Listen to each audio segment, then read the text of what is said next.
ورته وي یو بل ته نږدې ناستو د لنګونو نه سوا نورې جامې نه وې. پیغمبر کېناست الحمدونه دی هغه ذات له چې ماته ویلي چې زه د داسې خلکو سره ځان صابره کوم. شیخ القرآن رحمه الله به فرمایل چې په دې کې ترغیب د موالات الموحدین دی. شیخ القرآن صاحب به فرمایل چې د اسباب د کسل د رفقاو نه ترک العمل بالآیات التي فيها الترغیب لموالات الموحدین وعدم جعلهم عملهم مقصدیه. زما د مرګرو د شکست دو اسباب دي. یو د مرګرو سره محبت نه کوي چې درسي نو په کار دی چې د ټول علاقې مرګري هغه درس لذي اگر کلی عالمي د یو بل تایید کوي د یو بل پندای نه وای او د توحید سنت مقصدی مساله ده. د زما مرګري چې شکست خوري نه دا به مقصدی نه ګڼي. نو الحمدلله د دین خو ډېرې شعبې دي خو زمونږ مرګري کله په یو شعبه کې واولځي کله په بله کله په بله. د دین شعبې دي موږ یې تایید کوو خو مدغم کېدل پکې نه دي په کار. نو دې کې مدغم شي نو بیا د امیر صاحب نه ګیله کوي زما تپوس چا ونه کوي. بیا ته چې په دغه کې مدغم کېدې نو تا ما نه تپوس کړی. دا خو د شیخ القرآن وصیت دی چې د توحید او د سنت نه اوچته مسله بله نه وي. بس دغه بیانوئ د دې نه اوچته مسله بله نه وي. نو دا مقصدي ونه ګڼي په بل سیال کې واولځي. نو چې واولځي بیا په خپل حالات راځي د امیر خلاف وشي او پیر که خصم دی خو مرید لا بس دی امیر فیسمعوا واتیو. نو دا یو دا خبره چې ترغیب د موالات الموحدین باندې کوي. هغه په بقیت الاثار من العمر المستعار کې لیکلي دي او کله بیا د مرګرو نه ګیله کوله چې وما وجدنا لاکثرهم من عهد ما د ډېرو دپاره لوزونه بیا نه موته. وعلمه الرمایة كل يوم فلما اشتد سایده رمانی. وای زه ورته د ایشتلو چالو کیم نه چې مټې مضبوطې شي نو په ما ډز کوي. و اخوانین تخذتهم دروعا فکانوها ولکن للأعادی. ما ته نزغرې جوړې کړې شوې خو د دشمنانو شي زما په کار نشو. و اخوانین تخذتهم سیوفا فکانوها ولکن فی فؤادی. زتی تورې جوړې کمی خو بیا زما باندې پاتې کوي. او دا شیخ به کله کله شکایت کوم. هغه په بقیت الاثار کې لیکلي چې که زه خپل ملګري چڼ کم نو په زرګاو کې به یو تن ډېر شی دي یو نیم براخي دي. نو بهرحال ترغیب د موالات الموحدین چې کوم موحدین ملګري دي نو د هغې سره به محبت کې او د هغې سره به دغه کې ځان محفوظ ساتي. فتح الرحمن کې ما د شیخ القرآن رحمه الله حسن ظن لیکلی یعنی حقیقت بیایی نه خو د هغه په ځینو ملګرو حسن ظن و. شیخ القرآن رحمه الله په 1402 هجري کې اوس 32 دی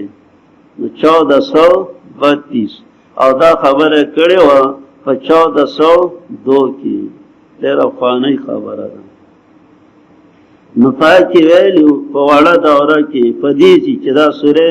انعام کله ذکر کوو نو وایي ځکه د ملګرو چاڼ وکم نو سعد خان افضل د باجوړ عبدالجبار او د باړې سمیع الحق په پاتې شي. دا درې کس هغه یاد کړي. دو ژوندي دی او یو وفات دی. بقیت الاثار کې ما ذکر کړي دي شیخ وایي چې ما زرګونو کې د یو څو تنو چاڼ کړی دی او بیا هغې کې یو څو نمونه لیکلي ما سره د هغې فټوسټیټ شته. بیا ما لیکلي دي چې دا د شیخ القرآن رحمه الله حسن ظنو باری تعالی دې زما سیاکار استقامت نصیب کی. او بیا ما لیکلي ما د خپلې اوږدې قصیدې په آخر کې لیکلي وطن کې ما یو قصیده جوړه کړې وه ترغیب د موالات الموحدین او هغه په اشعارو کې وه. هغې اخر کې آخري شعرونه دا دي در کوم نصیحت په مینه تا تخا کی جانا طالب سا محبت ساته به حد د هر چانا. چې کوم ستا د قرآن حدیث طالب العلم دی نو د هغه سره ډېر محبت کوه شړی ما. در کوم نصیحت په مینه تا تخا کی جانا طالب سا محبت ساته به حد د هر چانا. هم دا به دې په کار شي د دنیا او ما فیهانا. دغه محبت دی موحدین مرګري او کډیر عمر دې تیر شي خو یو ځل دی انتقال خپل درس تدریس باندې ضمیر لره خوشحال چې د قرآن یو درسو کې کانا د شیخ بغل دا منګه په د باچانو په باچای نه ورکو کډیر عمر دې تیر شي خو یو ځل دی انتقال او په دې خپل درس تدریس باندې ضمیر لره خوشحال په دې خوشاله الله چرته مونږ ګناهګار اوستا کتاب له خبره ده چې سړی د الله کتاب وي او د الله په کور کې ناشتي او دا ګلان موحدین طلبا د علم او مشران کشران او امزوري سړی ته ناشتي لیا باچایی ده الله دې دا زمونږ د مرګ پورې نصیب کړي دې ټول مطلب دی الله دا نعمت ورکړي دې ته ترغیب د موالات الموحدین مشلا کسان چې ولی خپل سحر او مازیګر اراده لري د رضا د الله د مخ د الله د رضا نه پتا د دې د حساب نه څه شي او نه استاد حساب نه پدې څه شي او به شړې نشه بد ظلم کون کونا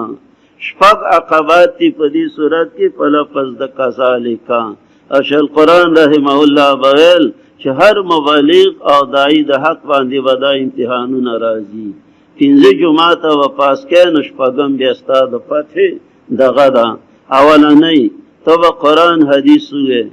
او بیا وراشي ملک و مساله کې نو دا خلق بدر توای چې دا تخ پويږي او دا دون خلق نه پويږي وکذالک هم دغرن فتنا بعضهم امتحان کوم د بازي په بازو د مالدارانو د غریبانو امتحان کو په مالدارانو یا د مالدارانو امتحان کو په غریبانو څنګه مې په پخوانو امتحانونه کړیو نو دغه رنګي امتحان کو د بازو په بازو غنیانو به د غریبانو صحابه سره کینه کوله چې دا ول اسلام ته سبقیت او مخکیواله کړي لیقولو چې وای دا مالدارانو اهاولای ادا غریبانان مسلمانان طالبان من الله علیهم من بیننا احسان کړی دی الله په دې زمنګ د میازنا دا دې پویږي او مونږ نه پویګو نو جواب ستا الله وکړه الیس الله بعلم بالشاکرین قرطبی وی جواب لقولهم ویوا نه د الله خپیا په شکر گزارو باندې نو داستا ولا قبدا تب مل تلال شي قرآن حدیث به بیانې نو خلق به وای ښا دا ته پوهېږي او موږ نه پوهېږو او تا هغه چړې نه وي چې په کوڅو کې به دې جګړې کولې او وړوکې او ملا او غټې خبرې او پرون جولاو یو نن نچې پټې دا قسمه قسم اعتراضونه به کوي نو ته به دا نه وې چې اودسې ته وایې بس زه د الله شکر گزار بنده ومه مسافرۍ مې وکړې قرآن حدیث مې وې مسله مې زده کړې ده ته مې زده که کنه الیس الله بعلم بالشاکرین دا اذا جاءک الذین دا د مخکې آیات سره لګي دا ترغیب بموالات الموحدین دی کله چې راشي تا کسان چې ایمان راوړي په آیاتونو زما نه سلام دې په تاسو دا سلام په معنا د هر کلی دی ځکه قانون خدا دی چې د بار نه سړی راشي نو هغه به السلام علیکم وایي خو د سلام ډېرې معنی دي یو سلام د تحیې دی چې د بار نه رالی نو سلام باچې سوره نساء کې تیر شوي په حیو وإذا حیتم بتحیة یو معنا کې هم د سلام الله کړي و د وړو د پلار نو په حیو بیاسن منها دیم سلام په معنا د هر کلی دی لکه دا فقل سلام علیکم اول سلام په معنا د دعا دی سلام علی موسی و هارون سوره صافات السلام علیکم دیار قوم مؤمنین ادیره کی دا سلام په معنا د دعا دی او بل سلام په معنا د بیکاټ دی سوره مریم کې راځي چې کله ابراهیم علیه السلام ته پلار غصه شل ارجمن نه که ګټه لوته به دې کم نو هغه سلام علیک سلام دی پتا نو دې خلک راله د ټولو نه یو جوړ کړ نو بیا وایي مړي سلام اوري پاګله پادیره کې خو چې السلام علیکم یا دا په معنا د دعا دی د دې د اورېدو د غیر اورېدو سره څه تعلق دی نو سلامونه به په خپل خپل ځای کې دا د هر کلي سلام دی فقل سلام علیکم او ځینې ملکونو کې چې تا ته ستړي مشي وای نو دغه دی سلام بادشاهي بنگلادیش ته زه ملګرو تبلیغي ملګرو سره د 2 میاشتو دپاره تللی وم نو روزان دا سیلټ نه یو علاقه وه کوینګاټ ورته وایي 8 ورځې موږ هلته تېرې کړي سیلټ د بنګال مشهور ښار دی دا چین مینب کې ډېر کېږي نو موږ ماښام مونځ په لارې وکړو او د کوینګاټ په سیند په غاړه ماخوستن پوه شو ماخوستن مونځ نږدې و په کشتۍ پورې وتو بسترې درنې وې د اکرام سامانو په شګو کې روانو چا دعا ما وخت کې کومه الله ته کړې وه عجیبه دعا وه که چې سړی خو د الله دپاره تللی څه بل څه نه وي نو چې کله جومات ته تلو په بازار باندې ورتلو نو دوکانونه به وو نو چې موږ به چا لیدلو نو دوکاندار به ویل السلام علیکم موږ ته به ویل دا د هغو ستړي مشي نو چې کوم دوکاندار به سلام وانه چو نو زموږ مخکې ملګري به ویل السلام علیکم د سبا له بله ورځ موږ ته معلومات وشو چې د کوم دوکانونو نه به موږ ته سلام وی دا د مسلمان دوکان و نور خو خریدلي ټول یو شی او چې د کم به سلام نه اچو نو دا به هندو په هندو به سلام اچولی او پخوا به غواړو یو سلام یې وکړه هغه هم په هندو وښوته نو بیا موږ ته پته ولګېده وایي خو دا چې موږ ته السلام علیکم نه وی دا د هندوانو دوکانونه وو نو په علاقه کې مسلمانان هم هندوان هم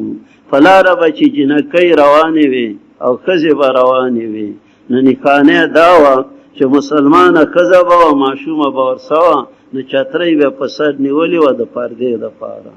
نو وړې ماشومې به موږ ته السلام علیکم او چې هنده وه به روانه وه نو چترۍ به سر نه وه سرتوره به وه دا د هغو خپلې علاقې کار و نو ما عرض دا یعنې سلام په معنا د تحیې ځینو ملکونو کې دا یي فقل سلام علیکم په خیر علیه السلام دی په تاسو کتب ربکم علی نفسه الرحمه مقرر کړي دي را ستاسو په ځان مهرباني شان دا دی چا چې عمل وکړو ستاسو نه د بدۍ بې جهالت په ناپوهۍ 18 آیات نساء کې تیر شوي ما ویلو چې څوک چې ګناه کوي نو دا په دغه وخت کې جاهل دی بیا توبه وکړي وروسته دین او اصلاح وکړي نو الله بخونکی او مهربان شیخ القرآن صاحب به ویل که درس له وروسته راشي نو بیا هم ورته قارېږم زه الله مهربان دی او ناپویه وې 20 ورځې خو دنه لاړې دویش دې باقي له خو راځه که نه سلام علیکم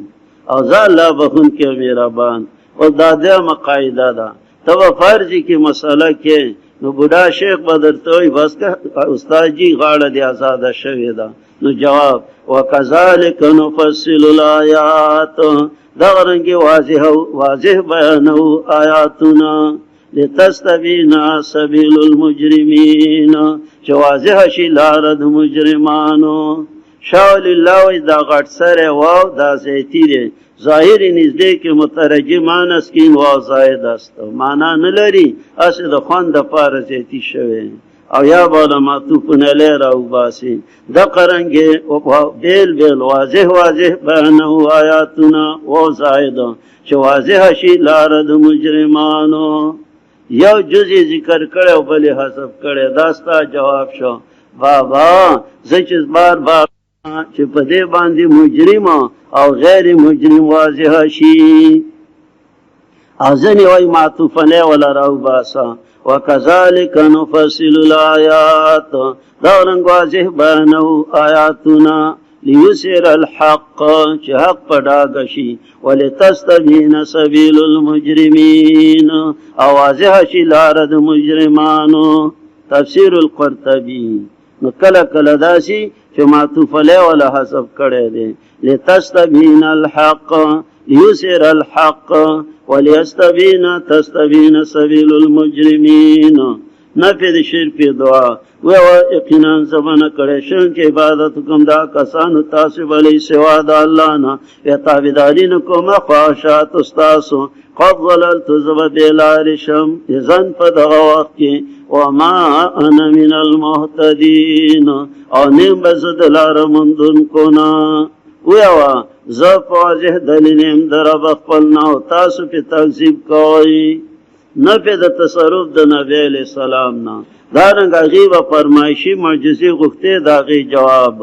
وکذبتم به ما عندي نئی ما سرغا شیچ تاس تلوار کوي بی پاغ ان الحکم الا لله دغه رنگ بسره سوب کې راشي وش پیتم کی ان الحکم الا لله نه د حکم مگر د یو الله. زمان شیوخ رحمهم الله وی پدې کې نفی د شرک په تصرف شو مکه ما تراړولیو چې حکم او فیصله نه دي مگر د یو الله. بعضی شیوخ اغي وی ان الحکم الا لله چې کوم کو شریعت نه خلاف کوم قانون